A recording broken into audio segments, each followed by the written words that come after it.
সুন্নত অনুযায়ী রাতে সূরা মুলক পড়ার নিয়ম। বাচ্চাদের রেখে দেওয়া উচ্ছিষ্ট খাবার ফেলে দিলে গুনাহ হবে কিনা? নামাজি ব্যক্তির কতটুকু সামনে দিয়ে গমনাগমন করা যাবে? আজানের সময় মাথা কাপড় দিতে হবে, এটা কতটুকু যুক্তিযুক্ত? কিভাবে সালাতে নিয়মিত হতে পারি? খাবার খাওয়ার সময় কি এক হাঁটু খাড়া করে খাওয়া উচিত? কোন আমল করলে সংসারে শান্তি বজায় রাখা যাবে এবং তৃতীয় ব্যক্তির বদনজর থেকে সংসারকে রক্ষা করা যাবে? এক উজুতে কয় রাকাত নামাজ পড়া যায়? যেহেতু আমরা সবাই মোবাইল ব্যবহার করি, সেক্ষেত্রে না চাইলেও নাজায়েজ ছবি ভিডিও সামনে চলে আসে, এদিকে উজু নষ্ট হয়, এরপরে কি নামাজ পড়া যাবে? নামাজে মনোযোগ অন্যদিকে চলে যাচ্ছে, করণীয় কি?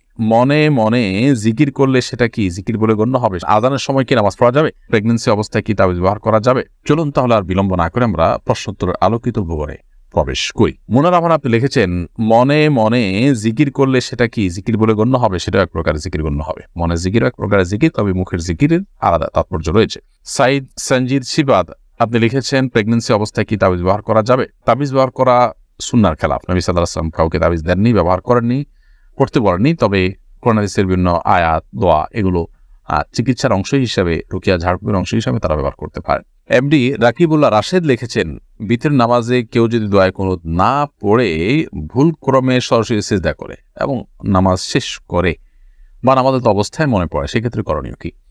দেখুন, নামাজ শেষ করেছে অথবা সালাম ফেরানোর পরপর মনে পড়েছে, তাহলে সিজদা সাহু দিয়ে নিবে, কারণ দোয়া কুনুত পড়াটা ওয়াজিব। যদিও সৌদি আরবের উলামায়ে কেরাম সেটিকে সুন্নাহ বলেন, কিন্তু হানাফি মাযহাব অনুযায়ী এটি ওয়াজিব। আপনি সিজদা সাহু দিয়ে নেবেন, এটি অধিকতর নিরাপদ বটে। মাহির ইসলাম লিখেছেন, বৃহস্পতিবার কেউ মারা গেলে তার নাকি কবর আযাব হয় না, কতটুকু সত্য? এটা বৃহস্পতিবারে না, শুক্রবারে মৃত্যুবরণ করলে কবরের আযাব হয় না মর্মে, কবরের ফিতনা থেকে তিনি বেঁচে থাকতে পারেন মর্মে হাদিস রয়েছে। তবে শুক্রবারে মানে বৃহস্পতিবার সন্ধ্যার পর থেকে নিয়ে শুক্রবার সন্ধ্যা পর্যন্ত পুরো সময়টাকেই শুক্রবারের মধ্যে ধরা হয় এবং পুরোটাকেই শুক্রবার গণ্য করা হয়। সেই হিসাবে ঠিক আছে যে বৃহস্পতিবার সন্ধ্যার পরে যদি হয় এটি। আর যদি বৃহস্পতিবার দিনের বেলা কেউ বলে যে মারা গেলে কবর আযাব হয় না, তাই তাহলে সেক্ষেত্রে সেটির কোনো ভিত্তি নেই। মোহাম্মদ অমিত আপনি লিখেছেন, নামাজি ব্যক্তির কতটুকু সামনে দিয়ে গমনাগমন করা যাবে? নামাজি ব্যক্তির কতটুকু ঠিক সামনে দিয়ে যাওয়া যাবে, এটা নিয়ে ফুকাহা একরামের ভিতরে একাধিক মত রয়েছে। অনেক উলামা একরাম বলেছেন 2 কাতার সামনে দিয়ে, অনেকে বলেছেন 3 কাতার সামনে দিয়ে। সর্বোচ্চ 3 কাতার সামনে দিয়ে যদি আপনি যান, সুতরা না থাকে, নামাজ পড়ছেন, তারপর 3 কাতার এরপরে আপনি হাঁটা চলা যদি করেন, কোনো অসুবিধা নেই, কারণ সেখানে সাধারণত নামাজি ব্যক্তির নামাজের থাকা অবস্থায় দৃষ্টি পড়ে না এবং তার মনোযোগ নষ্ট করে না অত দূর দিয়ে গেলে, যার কারণে এটি অসুবিধা নেই। তবে অনেক উলামা একরাম 2 কাতারের কথাও বলেছেন এবং এটা বেশ শক্তিশালী একটি মত। কোন কোন উলামা একরাম অবশ্য নামাজি ব্যক্তির যে সিজদার জায়গাটা তার বাহির দিয়া যাওয়ার পারমিশন দিয়েছেন। তবে এটা চাইতে দ্বিতীয় কাতার 2 কাতার এর পরে যাওয়া জায়েজ আছে, এই মতটা অধিকতর শক্তিশালী এবং যৌক্তিক। জানাতুল ফেরদৌস আপনি লিখেছেন, আযানের সময় কি নামাজ পড়া যাবে?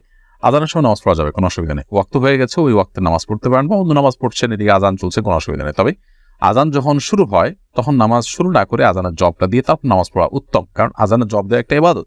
ওই টাইমে একটা ইবাদত করার সুযোগ আছে, সেই ইবাদতটা করে তারপর আপনি অন্য ইবাদতে শামিল হলেন। আর যদি আপনি সালাত শুরু করেছেন, এদিকে আযান শুরু হয়েছে, কোনো অসুবিধা নেই, আপনার সালাত অব্যাহত রাখবেন। আফরোজা খানম আপনি লিখেছেন, ব্যাংকে টাকা জমা রাখলে যে লাভের অংশ দেওয়া হয়, এই টাকা ব্যাংকে রেখে আসবো নাকি কোনো গরিব দুঃখী মানুষকে সওয়াবের নিয়ত ছাড়া এমনিতে দিয়ে দেবো? যদি আপনার কাছে অটোমেটিক্যালি চলে আসে, তাহলে গরিব দুঃখী দিয়ে দিবেন সওয়াবের নিয়ত করা ছাড়া। আর যথাসময় ইসলামী ব্যাংকিং গুলোর সাথে লেনদেন করার চেষ্টা করবেন। আর রাকিবের বউ আইডি থেকে লিখেছেন, এক উজুতে কয় রাকাত নামাজ পড়া যায়? যেহেতু আমরা সবাই মোবাইল ব্যবহার করি, সেক্ষেত্রে না চাইলেও নাজায়েজ ছবি ভিডিও সামনে চলে আসে, এদিকে উজু নষ্ট হয়, এরপরে কি নামাজ পড়া যাবে? এই সমস্ত দেখলে উজু নষ্ট হয় না, তবে সম্ভব থাকলে উজু করে নেওয়া ভালো। আর এক উজু দিয়ে কত রাকাত নামাজ পড়া যাবে এরকম কোনো সীমাবদ্ধতা নেই, বরং যতক্ষণ উজু থাকবে তখন আপনি যত খুশি তত নামাজ পড়তে পারবেন। মোহাম্মদ মনির লিখেছেন, নামাজে মনোযোগ অন্যদিকে চলে যাচ্ছে, করণীয় কি? নামাজে মনোযোগ ধরে রাখার জন্য নামাজের আগে থেকে মনোযোগ নষ্ট হতে পারে সেরকম বিষয়গুলো থেকে নিজেকে বাঁচিয়ে রাখার চেষ্টা করতে হবে আপ্রাণভাবে, যাতে নামাজের মধ্যে অন্য কোনো দিকে আপনার মনোযোগ না যায়, আপনার চেষ্টা করতে হবে। এবং অন্য কোনো দিকে মনোযোগ যেন না যায়, সেজন্য নামাজের মধ্যে কি পড়ছেন সেই সূরা, কেরাত, দোয়া, দুরূদ সেগুলোর অর্থ ভালো করে বুঝে পড়ার চেষ্টা করতে হবে। তাহলে ইনশাআল্লাহ বিদিল্লাহ সালাতের মধ্যে মনোযোগ ধরে রাখাটা তুলনামূলকভাবে অনেক সহজ হবে। সেই সাথে যত ধীরস্থিরতার সাথে সালাত আদায় করবেন, তত বেশি মনোযোগ ধরে রাখা পসিবিলিটি তৈরি হবে। রুকু, সেজদা প্রত্যেকটা রকম যত আস্তে আস্তে করবেন, তত বেশি মনোযোগ ধরে রাখতে পারবেন ইনশাআল্লাহ তাআলা। সালমা ইসলাম তন্দরা এআইডি থেকে আপনি লিখেছেন, কোন আমল করলে সংসারে শান্তি বজায় রাখা যাবে এবং তৃতীয় ব্যক্তির বদনজর থেকে সংসারকে রক্ষা করা যাবে? সকাল সন্ধ্যার দোয়াগুলো খুব বেশি আমল করবেন। তিন কুল বিসমিল্লাহির এগুলো খুব বেশি পড়বেন। বদনজর যাতে না লাগে, বদনজর থেকে বাঁচার জন্য এই সকাল সন্ধ্যার আমলগুলো গুরুত্বপূর্ণ।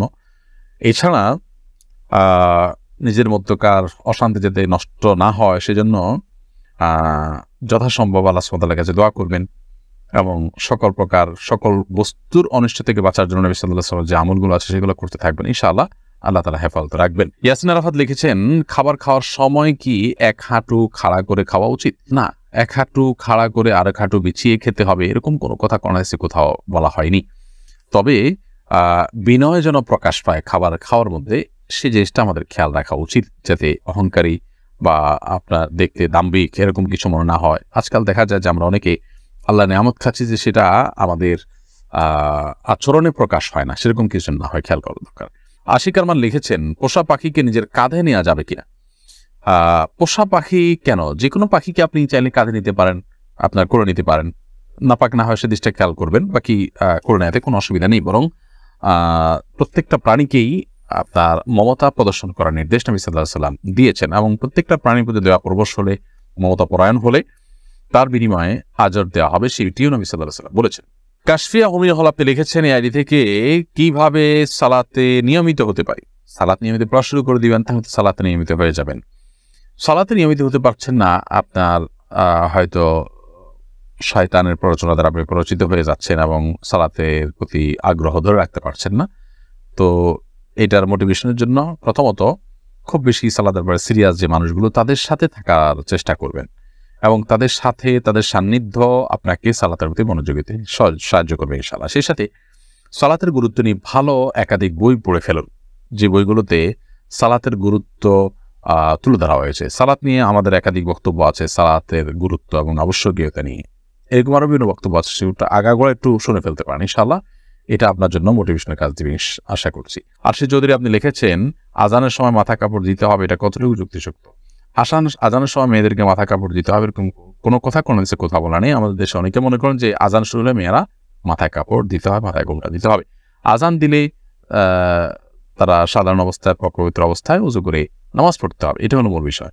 মাথায় কাপড় দেওয়ার সাথে আজান আসলে সম্পর্ক নেই। রাইসা অপ্পি আপনি লিখেছেন, বাচ্চাদের রেখে দেওয়া উচ্ছিষ্ট খাবার ফেলে দিলে গুনাহ হবে কিনা? একান্ত বাধ্য না হলে ফেলে দেওয়া উচিত না। খাবার উপযোগী থাকে নাই, কেউ খেতে চাচ্ছেন না, খাওয়ার মতো লোক নাই, তাহলে সেক্ষেত্রে কোনো প্রাণীকে দিলেন, সেটা জায়েজ হতে পারে। আদারওয়াইজ ওটা অন্যদের খেয়ে ফেলা উত্তম। তাওহিদ বিন জিহাদ আপনি লিখেছেন, সুন্নত অনুযায়ী রাতে সূরা মুলক পড়ার নিয়ম, সেই সূরা আমি যদি বিতরের নামাজে পড়ি তাহলে কি আমার রাতে সূরা মুলক আদায় হবে? আসলে নামাজের মধ্যে পাঠ করলে সেটা এখানে উদ্দেশ্য না, বরং নামাজের বাইরে রাতে সূরা মুলক পাঠ করা উচিত। জ্ঞানের অনুষ্ঠানটি অন্যান্য মানুষের জানবার সুবিধার্থে শেয়ার করতে আমরা না ভুলি এবং অন্যদেরকেও আমরা দ্বীনি জ্ঞান আহরণ করার সুযোগ করে দেই। আল্লাহ তাআলা আমাদের সকলকে সে তৌফিক দান করুন।